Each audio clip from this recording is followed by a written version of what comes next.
Hi everyone, it's Eric from ecotman12.blogspot.com and welcome to my review of the HP Envy 17 Leapmotion laptop. Now I have published various coverage videos of this machine and a link to those videos are in the video description. Keep in mind that this will be a short and to the point review, so if you want to know the specifications, full in-depth Leapmotion coverage and detailed gaming tests, then I suggest that you check out my previous coverage. In this video we will simply be covering the pros, cons, and my final verdict on this HP laptop. Let's get to it.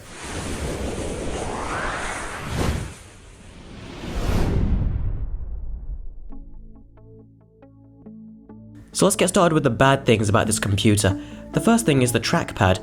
At first I thought this trackpad would be really good, but after using it for more intensive tasks like video editing, then I realized just how unusable it really was. In fact, it was so cumbersome to use for video editing that I was forced to connect an external mouse to get some work done. It's acceptable for basic tasks like navigating around the operating system and web browsing, but for more advanced tasks, it's just not good enough. Now this could be my review unit, but if it isn't, then this is a major problem. The next problem is the battery life. If you're using this computer for basic tasks, then you'll get around 4 to 5 hours. If you're using it for media playback, you'll get around 3 to 4 hours, and with gaming, you'll get about 2 hours. The battery is a major problem, and that is one of the reasons I cannot recommend using it on the go. It's much better served as part of a home workstation. My final main complaint is the Leapmotion feature. Now this is actually in the name, so this is a pretty big selling point for the machine. It has a lot of potential, but at its current stage, it's very gimmicky and something I'm not at all interested in adding to my setup as of yet. Hopefully in the future it will be refined and much more reliable. So those are my main bad points out of the way. Now let's move on to the good aspects of this laptop. Let's start off with the screen. The screen on this is one of the best I have seen on any laptop, period. The colors, the contrast, and the clarity are absolutely perfect, and I can't fault them at all. The viewing angles are great, and in combination with the unbelievably crisp and detailed speakers and 17-inch size makes this one of the best laptops to use for media consumption. This is a big deal for someone like me, as I love consuming media, and this is the best I have ever experienced on a laptop. The touchscreen is also very responsive and a joy to use.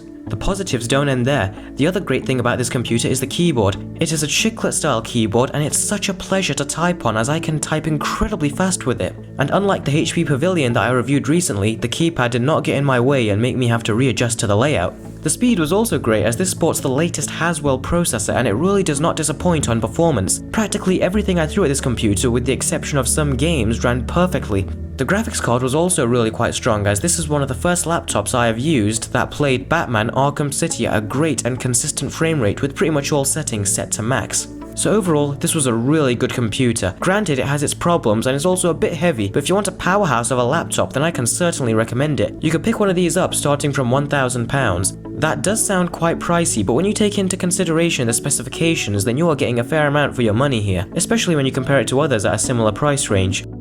So, that concludes my short review and coverage of the HP Envy 17 Leapmotion laptop. I really hope you guys have enjoyed my coverage of it. A big thanks must go over to HP for sending me this over to review. Please thumbs up, comment, and subscribe, and I will see all of you next time. Take care.